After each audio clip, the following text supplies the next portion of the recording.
안녕하세요. 저는 김동철입니다. 올해 82세가 되었습니다. 저는 경기도 분당구 정자동에서 15년째 거주하고 있었습니다. 아내는 10년 전 뇌졸중으로 세상을 떠났어요. 저는 지방대학교 경제학과 교수로 35년간 근무했고, 은퇴 후에도 연구소에서 자문 역할을 맡았었죠. 교수 연금이 월 320만 원 나오고 있어서 생활하는데 무리는 없었습니다. 그리고 평생 모은 적금이 2억 8천만 원 있었고요. 아들은 중소기업을 운영했습니다. 수익도 괜찮다고 하더라고요. 며느리 정희는 전직 9급 공무원입니다. 지금은 전업주부를 하고 있고 결혼한 지 23년 되었는데 딸 하나 있어요. 제 손녀 하린이가 올해 대학교 4학년입니다. 아내가 세상을 떠난 후 5년 동안 혼자 살았습니다. 그런데 3개월 전 건강검진에서 당뇨 진단을 받았거든요. 그 소식을 듣자마자 아들이 계속 같이 살자고 하더군요. 아버지 혼자 계시면 당뇨 관리가 어려우셔요. 저희와 함께 지내세요. 처음엔 정말 효심 깊은 아들인 줄 알았습니다. 며느리도 다정하게 말하더군요. 아버님, 저희가 건강 관리해 드릴게요. 혼자 계시면 식단 조절도 힘드실 텐데요. 그래서 3개월 전부터 함께 살게 되었습니다. 우리 집은 정자동 20평 연립주택이에요. 2010년에 아내와 제가 대출받아서 구매했는데 그때 2억 원에 샀지만 지금은 12억 원까지 올랐습니다. 15년 동안 정성스럽게 가꾼 소중한 보금자리였어요. 처음 2달은 정말 좋았습니다. 아들이 병원 동행도 해주고 며느리도 당뇨 식단을 챙겨주고 그랬어요. 역시 가족이 함께 사는 게 좋다고 생각했습니다. 손녀 하린이도 할아버지가 계시니까 좋다고 하더라고요. 그런데 한 달쯤 지나니까 분위기가 이상해지더군요. 아들과 며느리가 제 앞에서는 웃으면서도 뒤에서는 무언가 수근거리는 소리가 들렸어요. 하지만 설마 했죠. 더 이상한 건 며느리 친구들이 집에 놀러 왔을 때였습니다. 거실에서 나누는 대화가 들렸거든요. 미란아, 너 정말 부러워. 분당에 이런 집에서 사니까. 우리는 언제 이런 곳에서 살아보나. 시아버님이 물려주시기로 하셨어. 그때 며느리가 한 대답이 지금 생각해도 오싹합니다. 아직은 시아버님 명의지만 언젠가는 우리 것이지. 마치 제가 이미 죽은 사람인 것처럼 말하더군요. 섭섭하고 서운했지만 나이도 있고 언젠가는 물려줄 것이 사실이기에 크게 신경 쓰지 않고 넘어갔습니다. 결정적인 순간은 2주 전 저녁이었습니다. 평생 잊을 수 없는 날이에요. 그날 저는 서재에서 책장을 정리하고 있었는데 며느리와 손녀가 거실에서 작은 소리로 대화하기 시작하더군요. 친구들이 뭐라고 하는지 알아? 며느리가 하소연했습니다. 다들 시어머니는 보석 사주고 해외여행 보내주고 우리는 뭐 해준 게 있냐고? 맞아. 내 친구들은 할아버지들이 용돈도 두둑하게 주고 자동차도 바꿔주신다는데 손녀까지 거들더군요. 그래서 내가 이번 기회에 정리하자는 거야. 며느리가 단호하게 말했습니다. 엄마, 그럼 나 정말로 아우디 사주는 거지? 손녀가 확인했습니다. 지수 그년이 엄마가 BMW 사줬다고 겁나게 자랑하는데 꼴 보기 싫어 죽겠다니까. 당연하지. 12억짜리 집이면 아우디쯤은 문제없어. 며느리가 웃으면서 대답했습니다.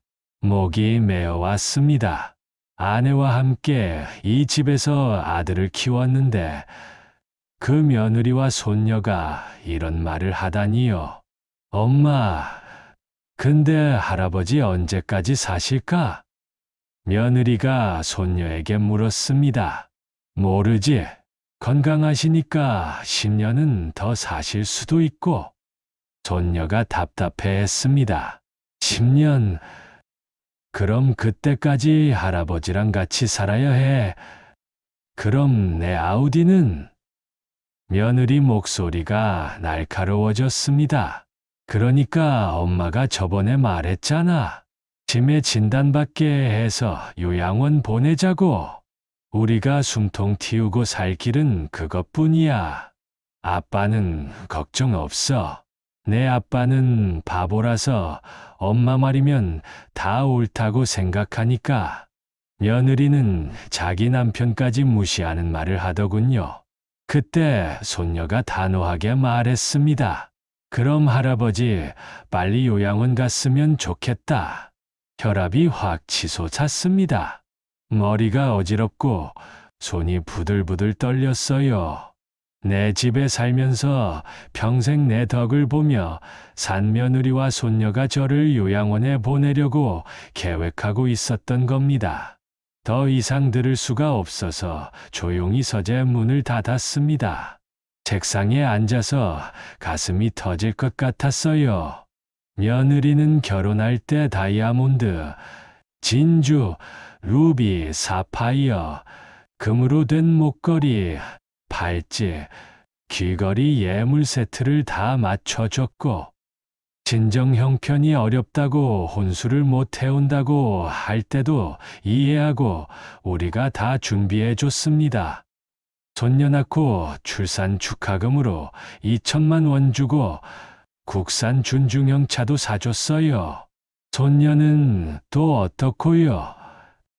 태어날 때부터 지금까지 하고 싶은 것, 먹고 싶은 것, 사고 싶은 것 달라는 대로, 해달라는 대로 다 해주고 등록금도 전액 지원해줬습니다. 그리고 방학마다 며느리랑 둘이서 해외여행도 빠짐없이 보내줬고요. 그런데 그 가족들이 저를 속여서 내쫓으려고 하다니요. 그날 밤 한잠도 못 잤습니다. 계속 생각했어요. 정말 내가 들은 게 맞나? 설마 우리 상우도 같은 생각일까? 하지만 분명히 들었습니다. 손녀의 목소리, 며느리의 목소리가 너무 선명했거든요. 새벽 4시까지 뒤척이다가 겨우 잠들었습니다. 그런데 꿈속에서도 손녀가 할아버지 언제? 내쫓아? 라고 말하는 소리가 계속 들리는 바람에 식은땀을 흘리며 깨고 말았어요. 정말 끔찍한 악몽이었습니다.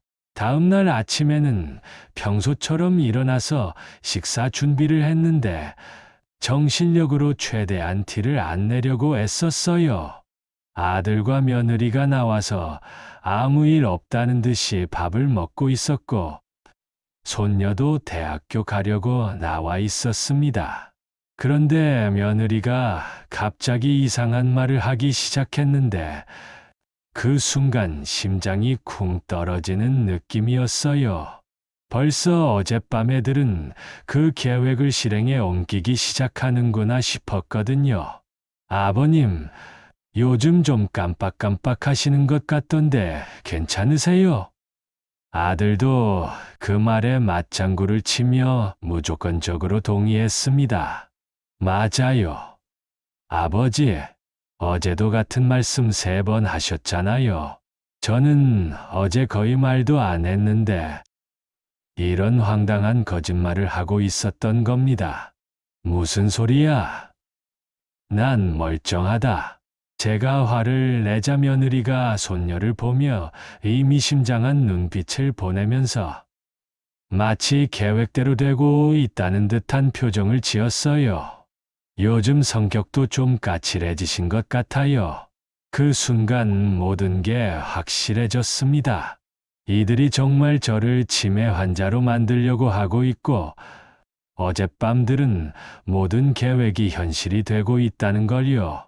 며칠 후에는 더욱 치밀한 작전이 시작됐는데, 며느리가 아파트 엘리베이터에서 이웃 홍부인을 만났을 때 일부러 큰 소리로 말하는 걸 우연히 들었어요.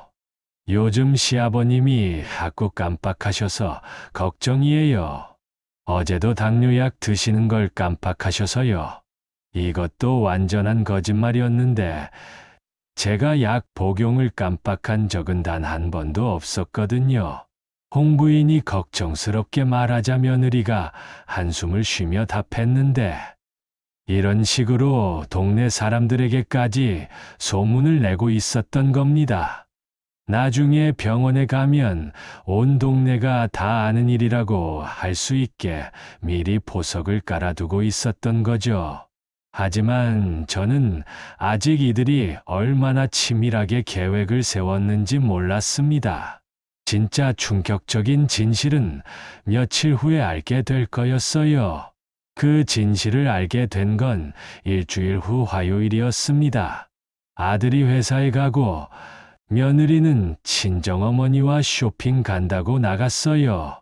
손녀는 대학교에 있었고 혼자 있으니까 마음이 더 복잡하더군요.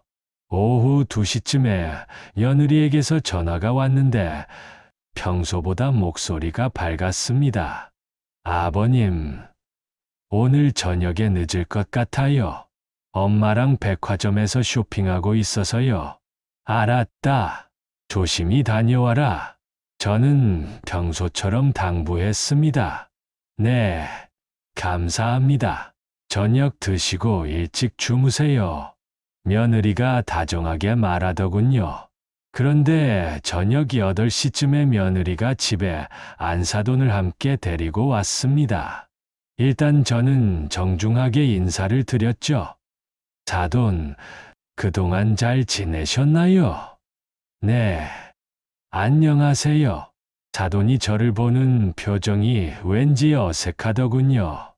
인사를 하고 저는 사돈이 불편할까 싶어 제 방으로 들어갔습니다. 그런데 화장실이 너무 급해서 참다 밖으로 나왔죠. 다행히 사돈과 며느리는 보이지 않더군요. 무사히 화장실을 다녀오는데 며느리의 방에서 사돈이 큰 소리로 말하는 목소리가 들렸습니다. 저도 모르게 방문에 귀를 갖다 대고 듣기 시작했어요. 이번에는 정말 충격적인 대화였습니다. 엄마, 정말 괜찮을까? 며느리가 걱정스러워하는 목소리였어요. 뭐가 걱정이야? 82살이면 치매 있어도 전혀 이상하지 않아. 자식들이 자기 부모 치매인 것 같다고 하면 의사들도 그런 줄 안다니까. 사돈이 단호하게 말하는 소리가 들렸습니다. 그래도 멀쩡한 사람을 요양원에 보내는 건. 며느리가 망설이자 사돈이 냉정하게 말하더군요. 멀쩡하긴 뭐가 멀쩡해. 그리고 요즘 의학이 얼마나 발전했는데 요즘 노인들 100살까지도 살아. 그럼 너 그때까지 시아버지 모시고 살 거야? 여의 인생은 언제 살 건데? 너 그러다 좋은 시절 다 놓친다. 정말 기가 막혔습니다. 사돈까지 가담해서 저를 요양원에 보내려고 하다니요. 근데 엄마, 만약 들키면 어떡해? 며느리가 걱정하자 사돈이 당당하게 말했어요. 무슨 소리야? 여의가 나쁜 짓 하는 게 아니라 시아버지 건강 걱정해서 하는 거잖아. 치매는 전문기관에서 돌봐야 한다고 하면 되는 거야. 누가 뭐라고 하겠어? 아, 이제 나도 모르겠어. 엄마가 부추기는 거니까. 며느리가 하소연하자 사돈이 말을 정정하더군요. 말은 바로 해야지. 내가 언제 부추겼니? 살짝 말 꺼내봤는데 바로 혹한 애가 누군데 조금 양심에 찔려서 그러는 거지. 사돈이 계속해서 말을 이어갔습니다. 양심, 그 돈이면 너희가 얼마나 여유롭게 살 수 있는데 할인이도 유학 보내고. 그 말을 듣는 순간 모든 게 명확해졌습니다. 제 집을 탐내는 건 며느리만이 아니었던 거예요. 그러자 며느리가 동의하며 말했습니다. 그래, 맞아. 그게 현실적인 거지. 요양원에서 전문 케어 받는 게 아버님한테도 좋은 거고. 근데 의사가 정상이라고 하면 어떡해? 며느리가 걱정하자 사돈이 확신에 차서 말했어요. 그럴 리 없어. 요즘 의사들은 가족 증언을 제일 많이 참고한다니까. 너희가 일관성 있게 말하면 절대 의심 안 해. 어떻게 그렇게 확신해? 며느리가 의아해하자 사돈이 실제 사례까지 들었습니다.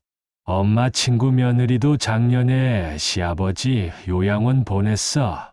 똑같은 방법으로. 아무도 의심 안 하더라고. 정말 충격이었습니다. 이런 일이 처음이 아니었던 거예요. 다른 사람들도 이미 같은 방법을 써서 성공했다는 얘기였거든요. 정말 그럼 우리도 가능하겠네. 며느리가 희망을 품기 시작하자 사돈이 더 구체적인 지시를 하더군요. 당연하지. 그런데 미리 준비할 게 있어. 요양원도 알아봐야 하고, 요양원을 벌써. 며느리가 놀라자 사돈이 설명하는 목소리가 들렸어요. 당연하지. 계획은 치밀하게 세워야 해.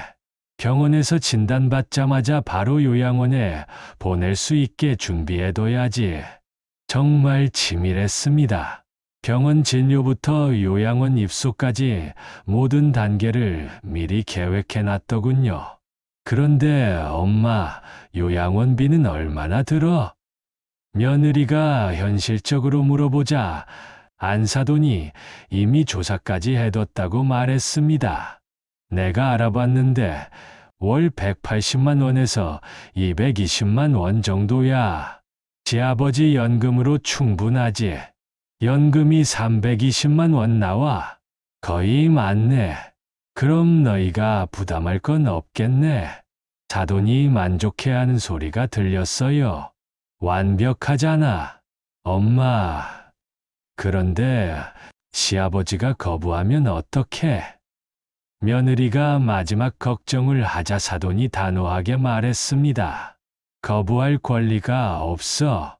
치매 진단받으면 가족이 결정하는 거야. 법적으로도 전혀 문제 없다니까. 정말 그래? 며느리가 확인하자 사돈이 법적인 부분까지 알고 있었어요. 그럼 치매 환자는 판단 능력이 없다고 보거든. 그래서 가족이 대신 결정하는 거야. 성년 의견인 신청하면 끝이야. 저는 더 이상 들을 수가 없었습니다. 고들거리는 다리를 간신히 이끌고 제 방으로 왔어요.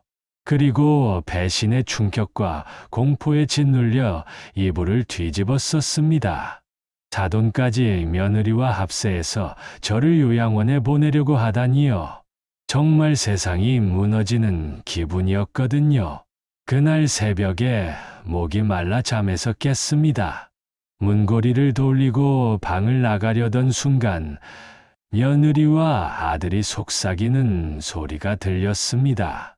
저는 방문을 살짝 열어두고 숨 죽인 채 두 사람의 이야기를 엿듣기 시작했습니다.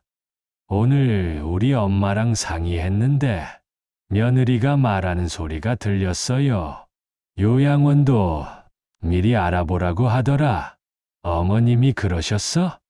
아들이 관심을 보이자 며느리가 계속 설명했습니다. 하긴 아버지 연세도 있고 기억도 가물가물하시니까 좋은 생각이네.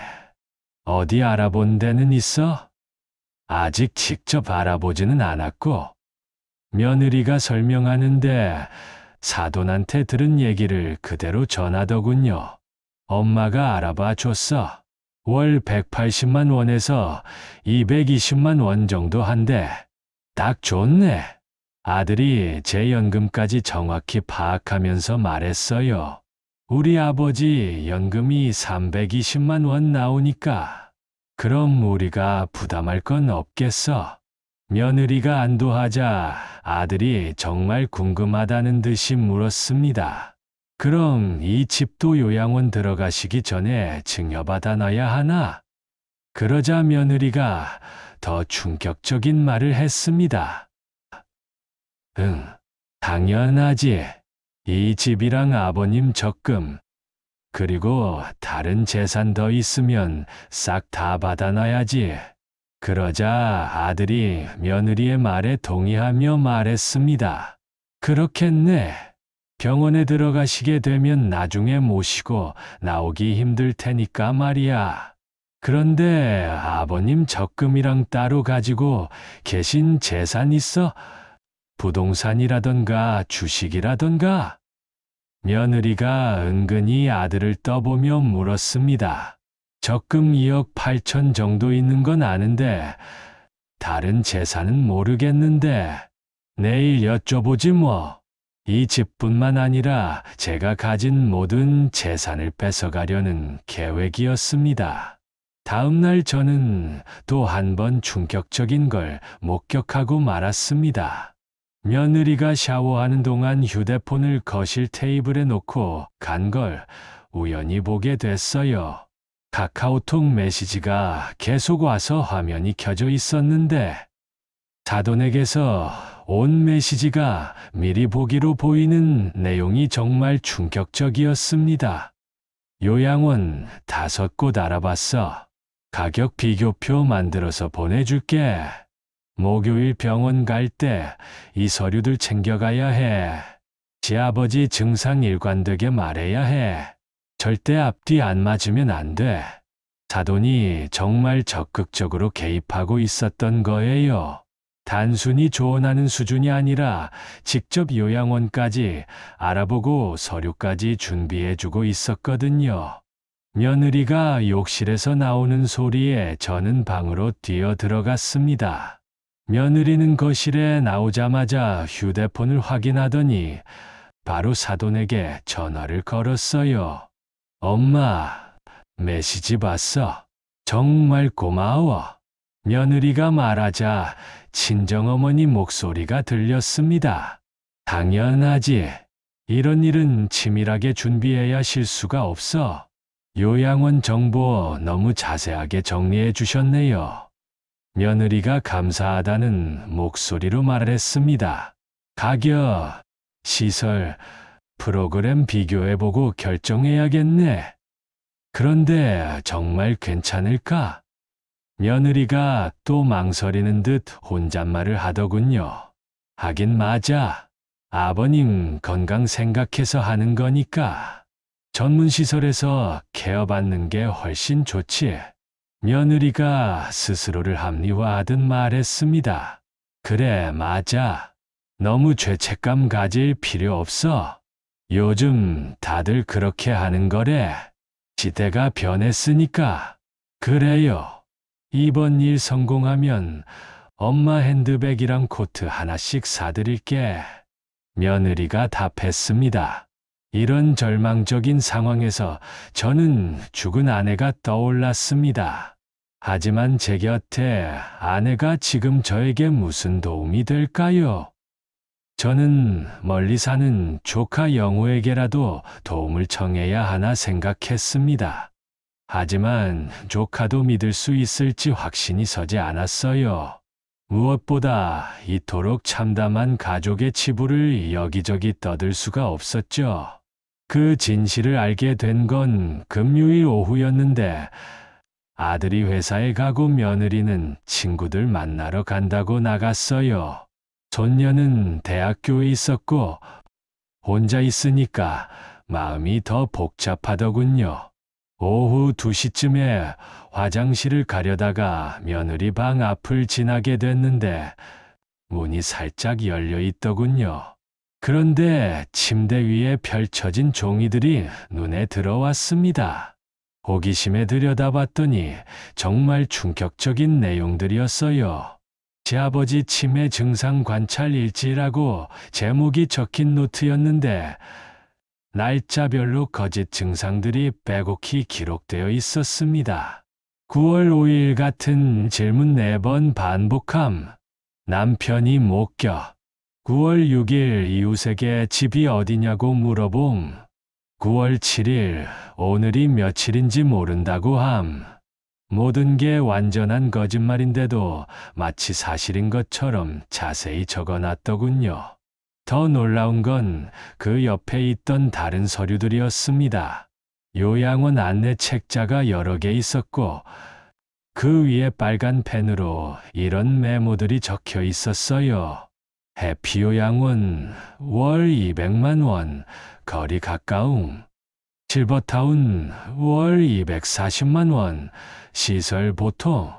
황금요양원 월 280만 원, 시설 우수. 그리고 마지막에 사돈의 글씨로 이런 메모가 있었습니다. 제일 저렴한 곳으로 하자. 어차피 오래 계실 분이 아니니까. 가슴이 무너져 내렸습니다. 어차피 오래 계실 분이 아니다라고요. 제가 빨리 죽기를 바라고 있다는 뜻이었거든요. 더 뒤져보니 성년 후견인 신청서까지 미리 작성해 놨더군요. 아들 명의로 작성된 후견인 신청서에는 이런 내용이 적혀 있었어요. 피후견인 김동철의 재산 현황. 부동산 분당구 정자동 연립주택 시가 12억 원. 예금 약 2억 8천만 원. 기타 교수연금 월 320만 원. 제 모든 재산을 정확히 파악해서 적어놨더군요.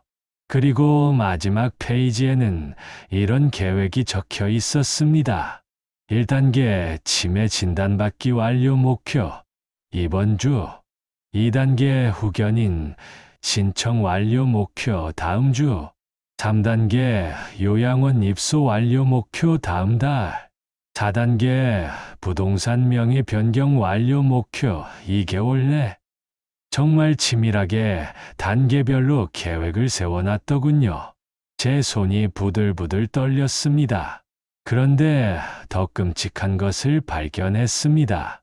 별도 봉투에 비상계획이라고 적힌 종이가 있었는데 내용이 정말 소름 끼쳤어요.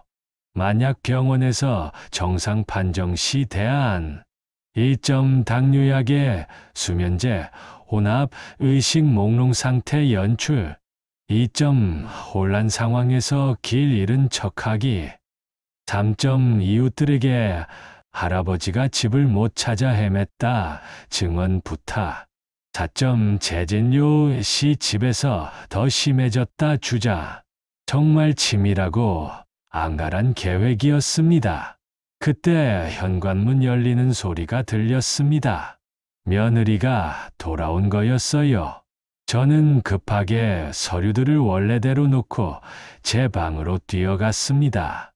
아버님, 다녀왔습니다. 며느리가 인사했지만 저는 대답할 수가 없었어요. 방금 본 것들이 너무 충격적이었거든요.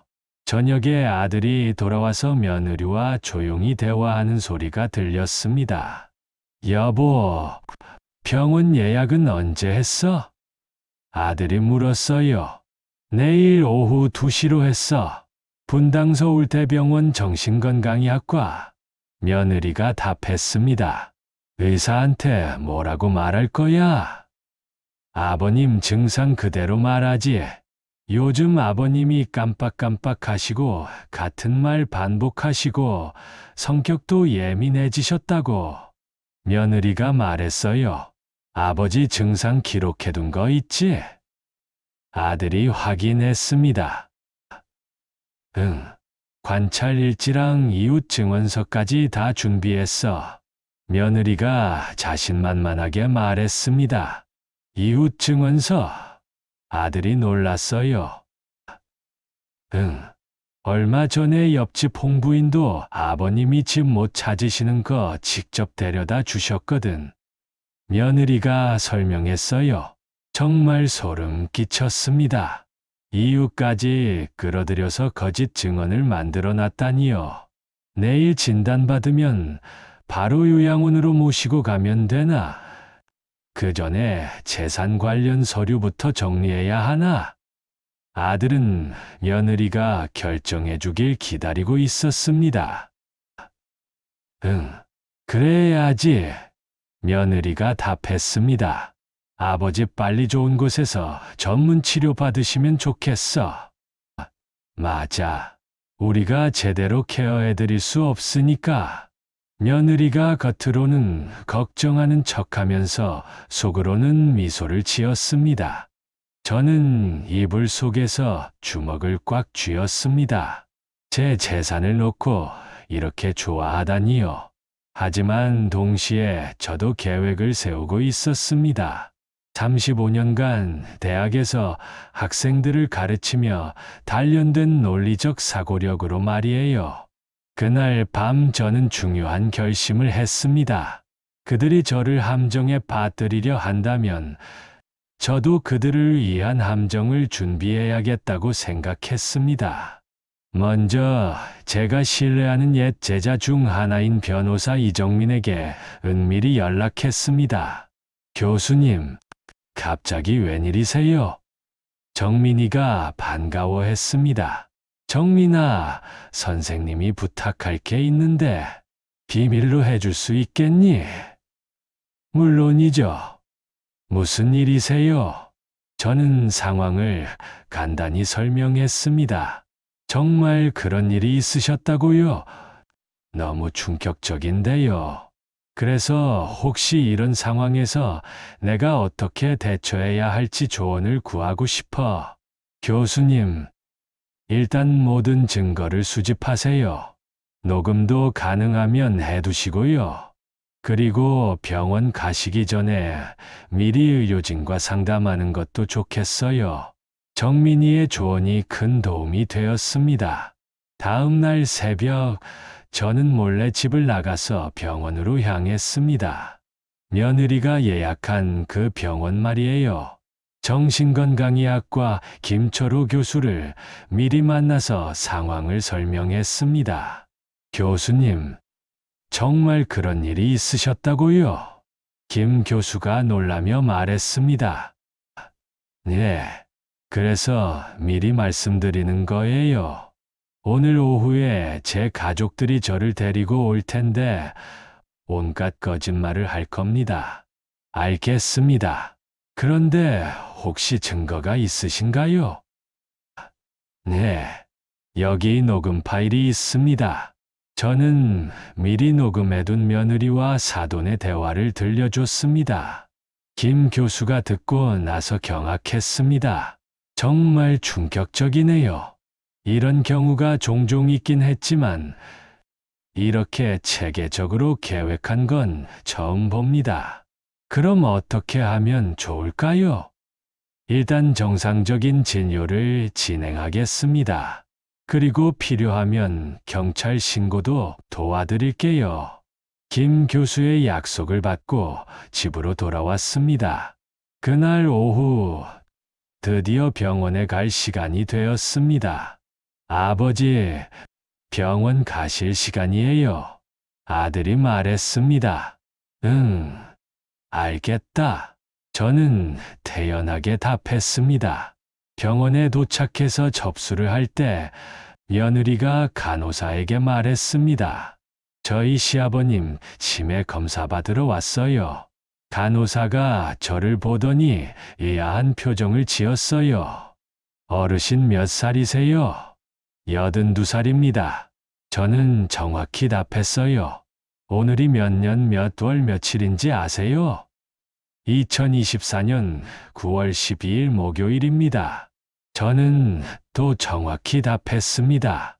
간호사가 고개를 갸우뚱했어요. 인지 능력이 정상으로 보이는데요. 그때 며느리가 급하게 끼어들었어요. 집에서는 정말 심해요. 같은 말을 계속 반복하시고 깜빡깜빡하세요. 드디어 진료실에 들어갔습니다. 김철호 교수가 저를 보더니 미소를 지었어요. 어르신, 어떤 증상 때문에 오셨나요? 김 교수가 저에게 직접 물었습니다. 저는 아무 이상 없다고 생각하는데 가족들이 병원에 가보라고 해서 왔습니다. 저는 솔직하게 답했어요. 그렇군요. 그럼 가족분들은 어떤 증상을 보셨나요? 김 교수가 아들에게 물었습니다. 아들이 미리 준비해온 종이를 꺼내면서 말했어요. 아버지가 요즘 깜빡깜빡해요. 같은 말을 하루에 여러 번 반복하시고, 날짜 개념도 없으시고, 성격도 예전에 비해 까칠해지셨어요. 며느리도 거들었어요. 맞아요. 의사 선생님, 어제도 같은 질문을 5번씩 하셨어요. 그리고 당뇨약 드시는 것도 자주 깜빡하세요. 김 교수가 저에게 간단한 질문들을 했습니다. 어르신, 오늘이 몇 년 몇 월 며칠인지 아세요? 2024년 9월 12일 목요일입니다. 저는 정확히 답했어요. 한국의 수도는 어디인가요? 서울입니다. 100에서 7을 계속 빼보세요. 193, 86, 79, 72, 65점. 저는 정확히 계산했어요. 김 교수가 고개를 갸우뚱하는 척했습니다. 어르신 인지 능력은 전혀 문제 없어 보이는데요. 오히려 또래보다 우수하신 것 같습니다. 그때 며느리가 급하게 말했어요.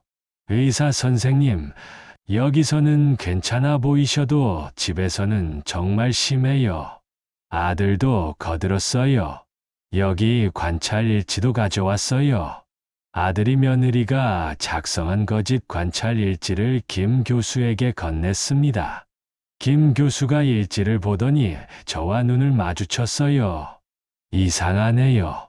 가족분들이 말씀하시는 증상과 환자분 상태가 전혀 다른데요. 그때 김 교수가 결정적인 말을 했습니다. 혹시 가족분들 요즘 경제적으로 어려운 일은 없으신가요?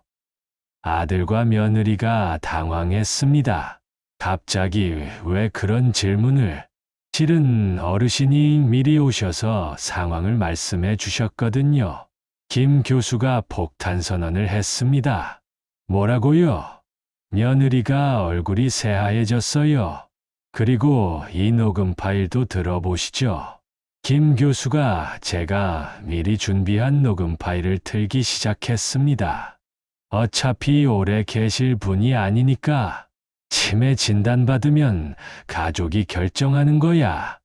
당뇨약에 수면제 혼합. 아들과 며느리의 목소리가 생생하게 흘러나왔습니다.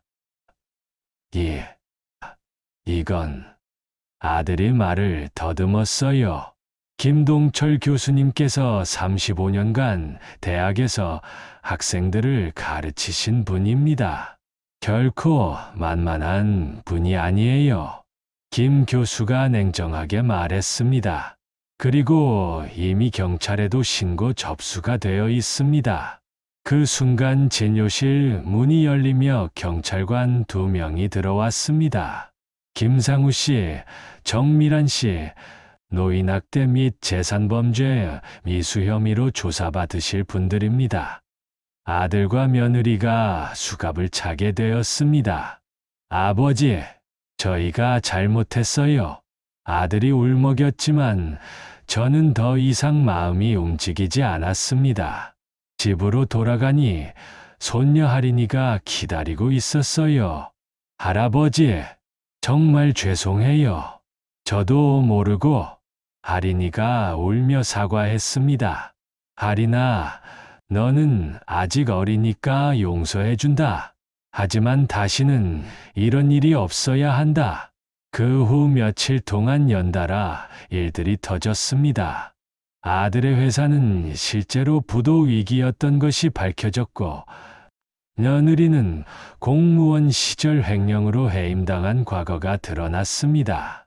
사돈도 경찰 조사를 받게 되었고, 이웃들도 거짓 증언을 부탁받은 사실을 증언했습니다. 언론에서도 이 사건을 크게 보도했습니다. 교수 출신 82세 노인의 기지로 막은 가족 재산 범죄라는 제목으로 말이에요. 한 달 후, 저는 새로운 결정을 했습니다. 집을 사회복지법인에 기부하고, 저는 좋은 실버타운으로 이사하기로 한 거예요. 할아버지, 정말 가시는 거예요? 할인이가 눈물을 흘리며 물었습니다. 할인아, 할아버지는 이제 새로운 시작을 하려고 한다. 너는 착하게 살아라. 실버타운에서의 생활은 정말 평화로웠습니다. 비슷한 처지의 어르신들과 함께 생활하니까 서로 이해하고 도우며 지낼 수 있었어요. 또한 저는 비슷한 피해를 당한 노인들을 위한 상담 센터 설립을 지원하기 시작했습니다. 김 교수님께서 하신 일이 많은 분들에게 희망을 주었어요. 상담센터 센터장이 말했습니다. 늦었지만 제가 할 수 있는 마지막 일이라고 생각합니다. 6개월 후 아들과 며느리는 집행유예 판결을 받았습니다. 하지만 사회적으로는 완전히 매장되었죠. 손녀 할인이만은 가끔 실버타운으로 면회를 옵니다. 할아버지, 저 이제 정말 반성하고 있어요. 봉사활동도 하고 있고요. 그래, 할인아, 그렇게 살아야 한다. 지금 저는 실버타운에서 평화롭게 살고 있습니다. 12억 원이었던 집은 사회에 기부했지만 2억 8천만 원의 적금과 월 320만 원의 연금으로 충분히 여유롭게 살 수 있어요. 새로운 동네에서 새로운 인연들도 만들었습니다. 같은 실버타운에 사는 비슷한 연령대의 분들과 친해졌거든요. 특히 옆방에 사는 박 할머니는 정말 좋은 분입니다. 혼자 사는 것도 저와 같고 나이도 비슷해서 서로 의지하며 지내고 있어요. 동철 선생님 정말 잘하셨어요. 박 할머니가 늘 말해줘요. 그런 자식들한테 재산 줬으면 평생 후회했을 거예요. 맞아요. 이제야 진짜 자유로워진 기분이에요. 건강도 많이 좋아졌습니다. 스트레스가 없어지니까 당뇨 수치도 안정화되고 혈압도 정상으로 돌아왔어요. 매일 아침 실버타운 정원에서 산책하고 오후에는 다른 어르신들과 바둑도 두고 저녁에는 독서를 하며 보내고 있어요. 가끔 아들이나 며느리에게서 연락이 와요. 용서해달라고, 다시 기회를 달라고. 하지만 저는 받지 않아요. 한 번 배신한 사람은 또 배신할 수 있거든요. 아들은 결국 회사가 망해서 지금 취업 준비를 하고 있다고 들었어요. 며느리는 파트타임 일을 하면서 생계를 꾸리고 있고요. 1년 후 저는 새로운 프로젝트를 시작했어요. 노인 학대 예방을 위한 교육 프로그램을 만드는 거예요. 김 교수님의 경험담이 정말 많은 분들에게 도움이 되고 있어요. 교육 프로그램 담당자가 말했습니다. 제가 겪은 일이 다른 분들에게는 일어나지 않았으면 좋겠어요. 이제 저는 정말 자유롭습니다. 82년을 살아오면서 이렇게 편안한 적은 처음인 것 같아요. 가족들 눈치 보지 않고 제가 원하는 대로 살 수 있어요. 요즘은 여행도 다니고 있어요. 혼자서 제주도 다녀왔고 다음 달에는 경주도 갈 예정이에요. 돈 걱정 없이 가고 싶은 곳에 가고 먹고 싶은 건 먹고 하고 싶은 것 하며 살고 있어요. 그동안 가족들을 위해서만 살았는데, 이제는 저를 위해서 살고 있어요. 늦었지만 제 인생을 찾은 것 같아요. 여러분도 저처럼 용기 내세요. 부당한 일을 당하고 있다면 당당하게 맞서 싸우세요. 82년을 산 제가 할 수 있었으니까 여러분도 할 수 있습니다. 나이는 숫자일 뿐이에요. 언제든 새로운 시작을 할 수 있어요. 중요한 건 포기하지 않는 마음입니다. 끝까지 들어주셔서 정말 고맙습니다. 모든 분들이 행복하게 사시길 바랄게요.